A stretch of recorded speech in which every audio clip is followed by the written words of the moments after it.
జెరోనియో ఆత్మకథ. నాది వీణుల విందుగా ఆరంభమయ్యే కథ కాదు. నా సొంత తండ్రి నరకపు దూత. ఆయన మారక ద్రవ్యాలకు బానిస.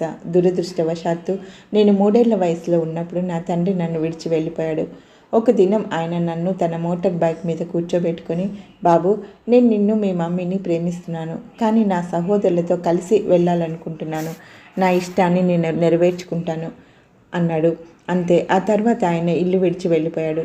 నా తల్లి చిన్న వయస్కురాలు, కానీ ఆమె సాయశక్తులా ప్రయత్నించి కాయకష్టం చేసి నన్ను పెంచసాగింది. దురదృష్టవశాత్తు నాకు 8 ఏళ్ల వయసు ఉన్నప్పుడు ఒక దినము ఒక అగంతకుడు మా ఇంట్లోకి చొరబడి నా కళ్ళ ముందే మా అమ్మను కాల్చి చంపాడు. అది నా పరిస్థితి. 3 ఏళ్లకే తండ్రి విడిచిపోయాడు. 8 ఏళ్ల తల్లిని పోగొట్టుకున్నాను. బంధువులంతా ఎవరి దారిన వాళ్ళు వెళ్ళిపోయారు. నా బ్రతుకు బజారు పాలైంది. చదువును కొనసాగించలేకపోయాను. వీధుల వెంబడి తిరుగుతూ ఉండేవాడిని. 16 ఏళ్ల వయసులో ఒక గ్యాంగ్లో చేరాను. 17 ఏళ్ల వయసుకి నాకన్ని అలవాట్లు అబ్బాయి.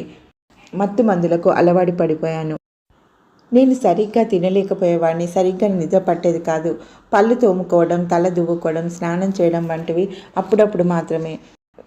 నా హృదయంలో ఉన్న వెలితి కప్పిపుచ్చుకోవడం కోసం, వేదనను మర్చిపోవడం కోసం మారక ద్రవ్యాలను, డ్రగ్స్ స్వీకరించడం తప్ప వేరొకటి నాకు తెలియదు. వీధులలో పిచ్చివాళ్లాగా తిరుగుతూ నా బ్రతుకు అంతం చేసుకోవాలనుకున్నాను. అలా ఒక వీధిలో నడుస్తుండగా ఒక చర్చి కనబడింది. నాకు జ్ఞాపకం ఉన్నంత వరకు నా జీవితంలో ఎన్నడూ చర్చిలో అడుగు పెట్టలేదు. కానీ ఆ దినమైతే నా జీవితంలో అన్ని విధాలుగా ప్రయత్నించాను, కానీ నా సమస్యకు పరిష్కారం దొరకలేదు. ఒకవేళ ఈ చర్చిలో పరిష్కారం దొరుకుతుందేమో చూద్దాం అని తల వంచి లోపలికి వెళ్ళాను. నేను లోపలికి వెళ్ళి వాచ్మెన్ని కలుసుకున్నాను. అతడు, నీకేం కావాలి అని అడిగాడు. నాకేం అక్కర్లేదు, కానీ నా సమస్య అంతా వినండి అని ఒక సమస్యనంతటిని చెప్పాను. ఒకవేళ ఈ చర్చిలో పరిష్కారం దొరకకపోతే ఇంటికి వెళ్ళి తుపాకీ తీసుకొని ఆత్మహత్య చేసుకుంటాను అని చెప్పాడు. వెంటనే ఆయన స్పందించి, నీవు వచ్చి మా పాస్టర్ గారిని కలుసుకొని నీ సమస్యలన్నీ ఆయనతో చెప్తావా అని అడిగాడు. నేను సిద్ధంగా ఉన్నానని అతనితో పాటు వెనక్కి వెళ్ళి వారి పాస్టర్ని కలుసుకున్నాను. అతడు చూడడానికి నేను ఊహించిన విధంగా మిగతా పాస్టర్ లాగా లేడు. అతడు సాధారణమైన వ్యక్తిలాగానే ఉన్నాడు. జీన్స్ ప్యాంటు, టీషర్ట్, పొడవైన జుట్టు, మోచేతులలో పచ్చని బొట్లు కలిగి అందరి కుర్రాళ్ళలాగే ఉన్నాడు.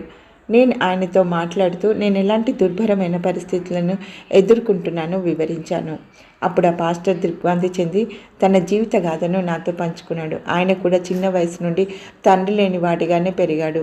ఆయన గ్యాంగులలో ఉంటూ మత్తు మందులను తీసుకుంటూ అనేక పర్యాలు జైలుకు వెళ్తూ విడుదలవుతూ ఉండేవాడు. ఈ పాస్టరు నా మనసుకు ఊరట కలిగించాడు.